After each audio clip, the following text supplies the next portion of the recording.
Assalamualaikum warahmatullahi wabarakatuh. Jadi kali ini penulis ingin bahas soal mengapa Honda itu masih laris, dan penulis cuma membahas salah satu sisi mengapa kok Honda itu jadi pilihan orang ya. Dan dari sisi ini ya, alasan mengapa konsumen masih menyukai merek motor Honda adalah karena konsumennya tidak pernah merasakan sakitnya, sulitnya pakai motor Honda. Jadi penulis sudah kepikiran membahas ini sejak ada bro yang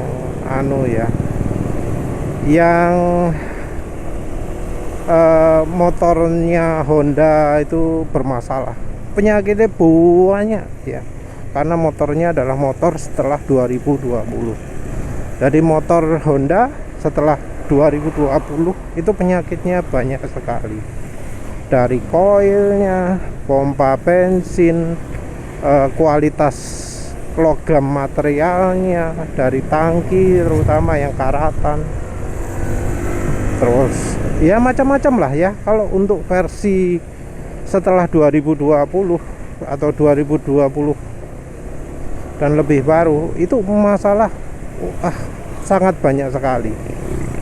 Jadi sepertinya ada penurunan kualitas secara massal, secara umum. Nah, si bro-nya ini saking putus asanya jual motor,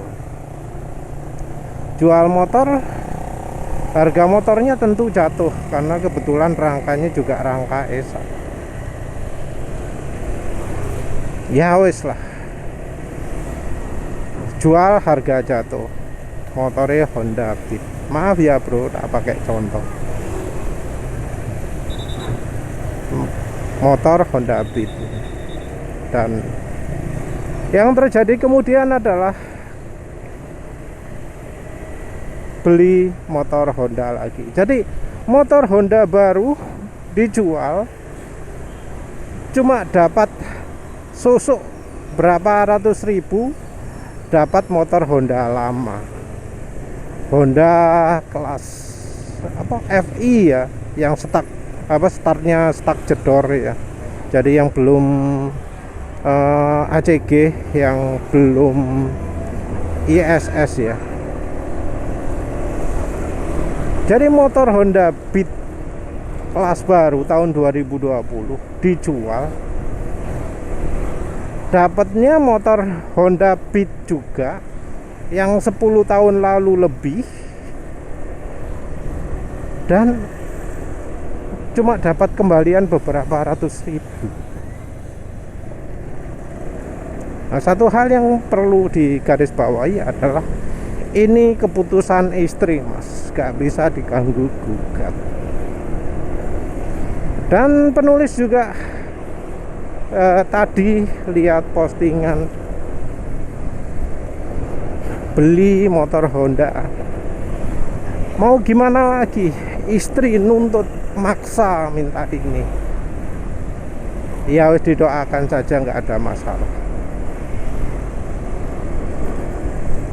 Penulis juga sebelumnya lihat, sudah dibilangin tapi anaknya saudara itu maksa maunya motor Honda. Kalau anak muda ya biasalah, motor Honda Vario ya. Nah, di sini bisa kita tangkap betapa menderitanya dari suami-suami, dari bapak-bapak ya. Terus gak pingin beli motor Honda, tapi dari istri, dari anak maksa harus Honda. Nah, ini kita terus lihat lagi metode pemasaran nih Honda. Jadi rupanya Honda ini ya jago sekali lah marketingnya. Siapa sih yang nggak memuji strateginya Honda.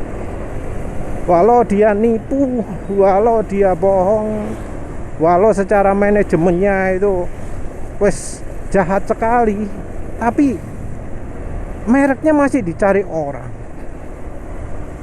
Walau dari supportnya, dari spare part atau servis itu keluhan konsumen luar biasa, nilainya negatif, tapi ya masih banyak saja orang yang nyervis, orang yang merindukan pingin punya motor Honda. Nah, jadi ya penulis harus ambil kesimpulan lah. Ambil kesimpulan bahwa Honda itu memang sengaja menarget dari yang nggak merasakan sakitnya punya motor Honda, alias menarget orang-orang yang tidak menanggung susahnya, sulitnya ketika harus memperbaiki motornya. Jadi tidak menarget orang yang punya uang, tapi menarget orang yang jadi kesayangannya orang yang punya uang ini. Ya tentu nggak mutlak ya, karena ada yang walau sudah di teror anak dan istri ya, sudah dicaci maki habis-habisan, sudah diusir sama anak sama istri ya, karena nggak belikan motor Honda. Ada ya yang tetap kokoh, wes nggak akan beli motor Honda. Ada yang seperti itu ya. Biasanya semboyannya ya, yang penting nyawa ya. Yang penting selamat ya, karena keselamatan itu nggak bisa dibeli. Ya tentu penulis harus sebut juga bahwa sekarang ini Honda sedang promo ya, ganti rangka gratis. Dan ganti rangka gratis ini tentu tanpa perubahan nomor rangka ya.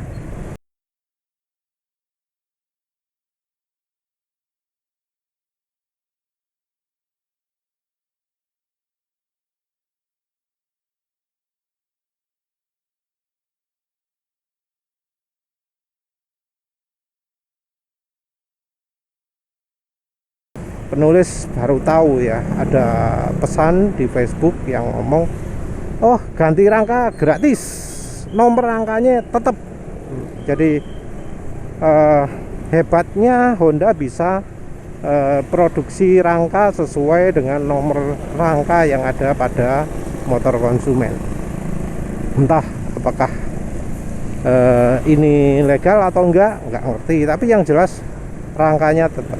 Dan ya entah apakah ini bakal bikin masalah di kemudian hari bila jual motornya, karena loh kok rangkanya beda ya nomornya, kok STNK nya masih segini, yang rangka di motor kok beda ya. Penulis itu juga nggak tahu, tapi yang jelas klaimnya Honda sekarang rangka gratis, cek gratis, walau sudah diganti rangka nggak perlu ganti STNK atau BPKB. Luar biasa. Penulis harus sebutkan itu karena ya itu yang sekarang jadi senjata counternya Honda terhadap ya kasus-kasus rangka ini ya. Tapi orang-orang suami-suami, bapak-bapak yang mempertahankan kukuh untuk tidak beli Honda, alasannya adalah itu ya, alasan keselamatan. Kalau alasan reliabilitas, kita sudah tahu ya, dari dulu nggak pernah dari anaknya, dari ibu-ibunya itu perhatikan soal reliabilitas. Karena gampang, kalau motor rusak tinggal pencet tombol call.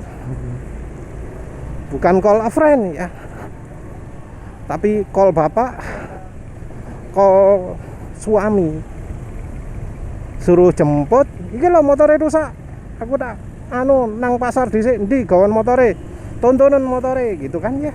biasanya ya. Jadi dari ibu-ibunya nggak pernah merasakan susah, cuma tinggal nunggu saja suaminya datang bawa motor pengganti. Dan suaminya itu mungkin kalau masih kerja ya harus berhenti kerja, harus izin cuti. Kalau lagi dagang ya tutup tokonya. Terus harus nuntun motornya, kalau motornya harus dituntun. Angkut motornya ke becak kalau motornya nggak bisa dipakai jalan. Jadi yang merasakan penderitaan, merasakan susahnya, merasakan ribetnya, macam-macam kalau motornya rusak, ya bukan dari istri, bukan dari anaknya, tapi dari bapak-bapak dan suami-suami ya.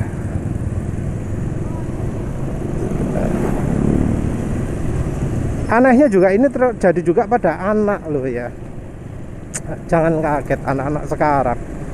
Itu kalau ada apa-apa yang harus nanggung orang tuanya ya. Sing kudu nonton motor wong tuane. Ada ya yang cerita biasanya apa? Oli, kalau oli itu jarang.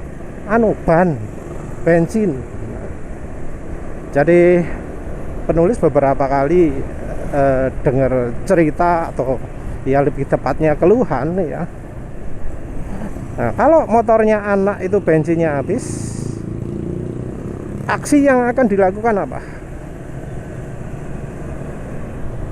Dia nggak akan minta uang, minta bensin ya seringnya, tapi langsung minta kunci dari bapaknya. Pak, di motore tak gawane bensin tak isekno ya Pak, gitu kan, kira-kira kayak begitu. Dan itu sudah beberapa tipe testimoni yang penulis terima. Kalau istri ya mungkin ada yang beli bensin sendiri lah, soalnya istri itu biasanya males ganti-ganti motor, kecuali kalau motornya rusak. Soal pompa ban ya, kalau pompa ban ini yang istri kadang nggak perhatian juga. Jadi soal tekanan angin itu dari istri-istri jarang sekali memperhatikan. Jadi ya penulis cukup sering dengar cerita selek motor ndek omah iku wis gak tahu bane dikumpul tau apa. Wis aku sing ngumpul. Jadi dari suami-suami, dari bapak-bapak yang mompa. Kalau misalnya motornya kotor, nah kalau motor kotor ini sepertinya sudah seragam ya. Yang mencuci motor itu suami atau bapak.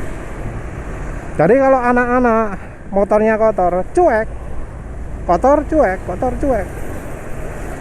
Tentu kecuali yang yang motornya sudah nyeni macam-macam gitu ya.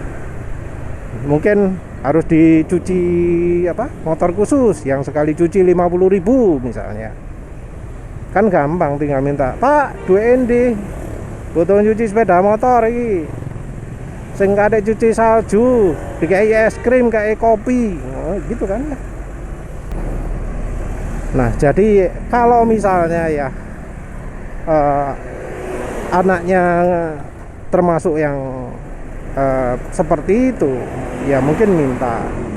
Kalau anak ya, kalau istri beda lagi. Kalau misalnya mau dicuci di rumah, ya biasanya ya yang bercuci ya suami, bapaknya. Jadi sepeda motorku lo kotor umban, gitu kan? Ya seperti itulah. Terus misalnya kalau nggak terima dicuci sendiri, kok umbah kotor tambahan sepeda motor. Nah, yang keluar mencuci sepeda motor siapa? Ya suami. Kalau anak jarang ya. Anak itu mosok ya ngongkon bapak mencucikan sepeda motor miliknya ya. Kalau itu penulis jarang dengar ya.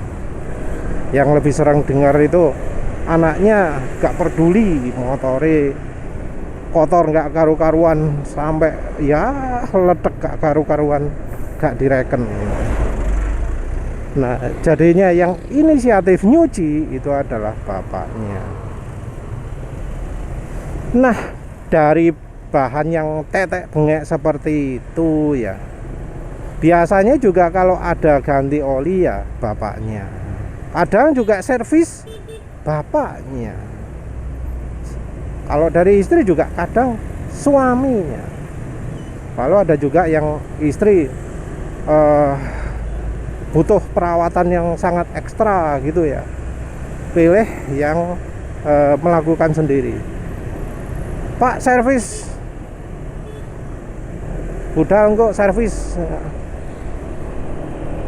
ini duwe 500 gitu kan. Jadi ya sekarang ini kira-kira untuk servis rutin 500.000 lah, kalau manfaatnya nol. Nggak ada manfaatnya tapi 500.000 ya, sekitar segitulah. Jadi wes seperti itulah yang sering terjadi di kenyataan.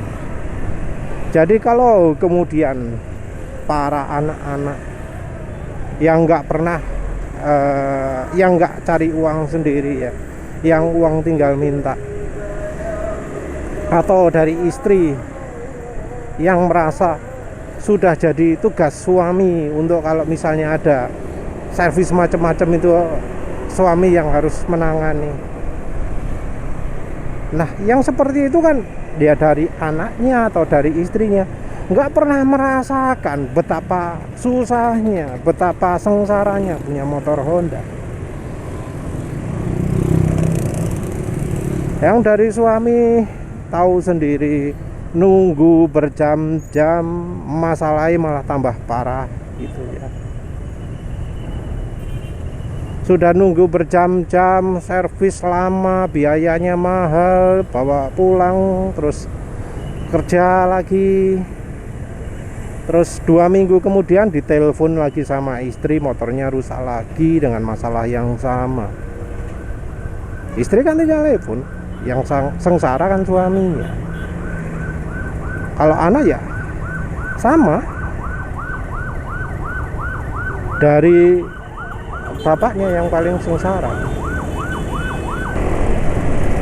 Seandainya ada masalah lain-lain ya, masalah getar, masalah apa, mereka nggak akan nyalahkan dari motornya. Mereka dipikir, oh ini normal, ini semua motor kayak gitu. Dan mengeluhnya kan pasti ke suami. Ya tetap omongannya,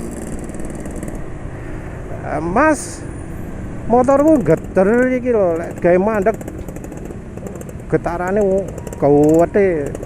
Meneh Mas, gak ono nang bengkel Mas. Udah kan gampang kan ngomong kayak gitu.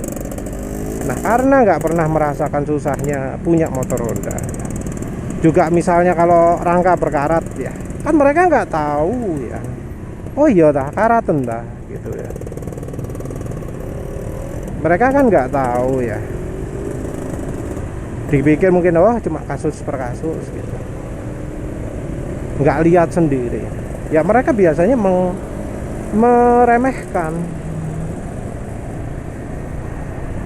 penyakit yang parah, cari spare part susah, mereka nggak ngerasakan. Biaya servis mahal, kan uang bukan uang mereka, bukan mereka yang cari uang. Kalau misalnya yang logis ya, tahu biaya servis mahal, tahu perawatan itu mahal, spare partnya juga mahal, apalagi terus langka, sulit dicari, terus penyakitnya juga banyak. Makin sering diservis makin sering rusak. Nah, kalau yang mereka yang sudah logis ya nggak mungkin lah beli motor Honda gitu ya, yang merasa ribet macam-macam. Tapi karena ya mereka nggak ngerasakan, mereka cuma menikmati lah istilahnya. beli motor itu sembarang, karena yang susah juga bukan mereka. Ya mereka lihat dari apanya, ya bukan dari servisnya berapa banyak, berapa mahal, harus nunggu berapa lama, tidak melihat kelayakan servisnya, tidak melihat kelayakan quality control dan macam-macam. Yang dilihat cuma model, yang dilihat cuma nama tenornya, wes itu. Lihat ada rangka patah, cuma isu itu ya, gak direken. Lihat rangka keropos, gak mungkin itu terjadi di motor saya gitu ya. Kalau terjadi sungguhan, jual, tapi tetap beli Honda lagi, karena nggak merasakan kesengsaraannya. Ya wajar lah ya kalau kemudian pasar Honda itu masih tinggi, karena yang konsumennya itu bukan orang-orang yang logis. Yang konsumennya itu adalah orang-orang yang emosional, orang-orang yang menilai lebih dari misalnya, iki motornya terkenal, tonggo-tonggo ngomongnya Honda KB, tonggo-tonggo pada ngiri motor Honda gitu ya. Kalau punya motor selain Honda dihina, gak dihargai misalnya ya, gak dilirik.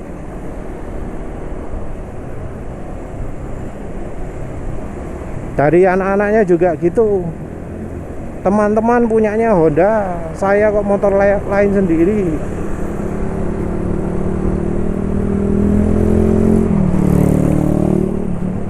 Jadi sudah nggak lihat apakah itu motornya ada masalah, sering bermasalah, sering penyakitan, sering dimalpraktekkan, nggak peduli. Yang penting sesuai omongan orang lain. Ya itulah hebatnya pemasaran Honda. Ya wes lah, itu saja. Terima kasih sudah menonton. Assalamualaikum warahmatullahi wabarakatuh.